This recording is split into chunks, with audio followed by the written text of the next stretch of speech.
Mon objectif, mes chers compatriotes, est que chaque jeune, où qu'il soit, puisse disposer d'opportunités lui permettant de trouver aisément un emploi ou de devenir un entrepreneur. Paul Biya, born on February the 13th, 1933 in Mavomeka, Cameroon, is one of the world's longest-serving leaders.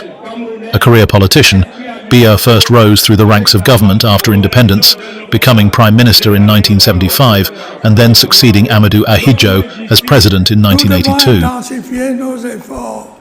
En matière d'éducation et d'autonomisation des femmes. Il nous faut davantage de femmes à tous les niveaux de responsabilité.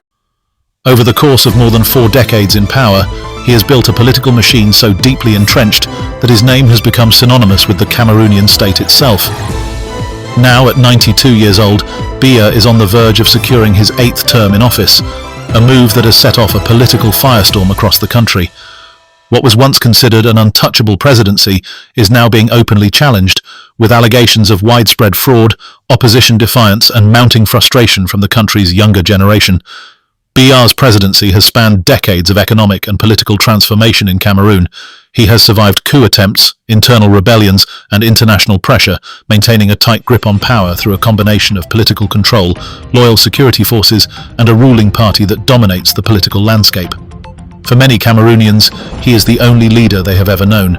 This latest election, however, is proving to be one of the most turbulent of his career.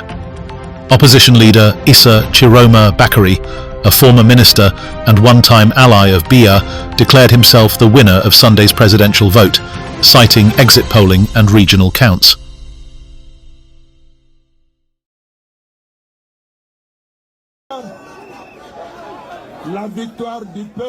Our victory is clear. It must be respected, Bakary said in Garoua. His statement directly challenged the state's narrative, something few have dared to do during Biya's long rule. Almost immediately, allegations of fraud surfaced.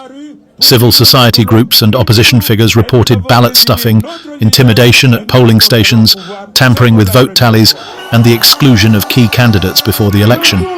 Some in the opposition are now calling for mass demonstrations, vowing to defend the true results of the ballot box. Tension escalated further when a ruling party office in Chang was set on fire in what the party described as an act of provocation. Protests broke out in Douala, with security forces deploying tear gas and water cannons to disperse crowds. The electoral body, meanwhile, issued a stern warning that premature declarations of victory would be considered high treason. Beaucoup a certes déjà été fait. Mais je puis vous assurer que le meilleur reste à venir.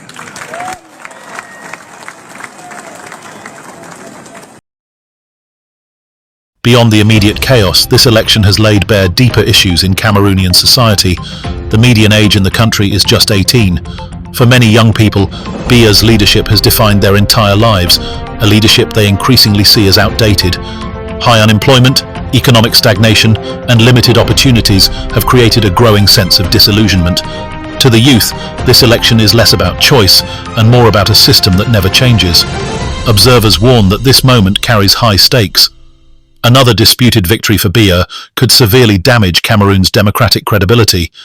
His supporters argue that stability under his rule is essential, while critics say his continued presidency is blocking political and economic renewal.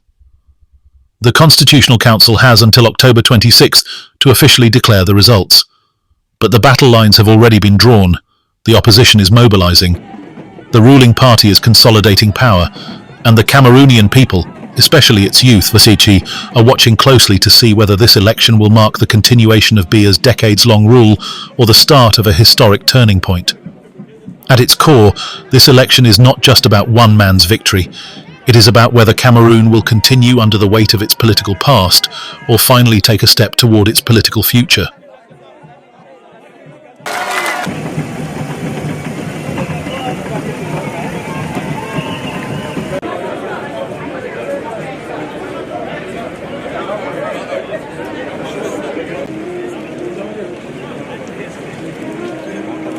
nous sommes venus avec toutes nos sections, toutes nos commissions communales et nous sommes là pour l'accueillir afin qu'on consolide à la fois notre pacte de fidélité, notre pacte de confiance et qu'on puisse aller de l'avant pour réitérer ce que nous avons fait en 2018.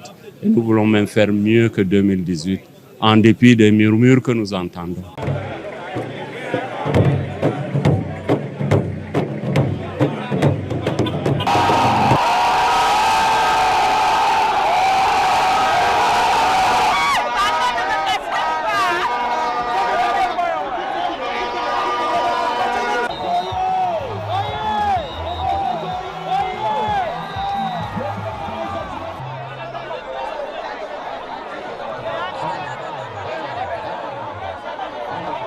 Nous avons déjà un dispositif qui nous permet de savoir, moins de 24 heures après, de savoir exactement qui a fait quoi.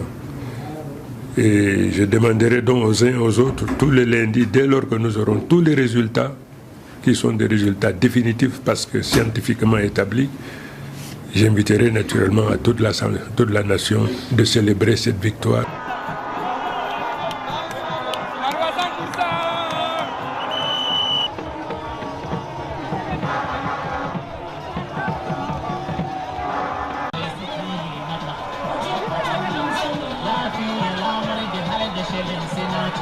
Nous aussi, nous avions aussi adhéré à cette partie politique dans l'opinion aussi de pouvoir accepter ce changement. Et nous voulons dans la grâce de Dieu que ce changement passerait par cette FSNC pour que tout ce qui est comme incohérence au niveau du Cameroun, au niveau de la gestion, au niveau de la politique puisse changer. C'est bon. Voilà, merci.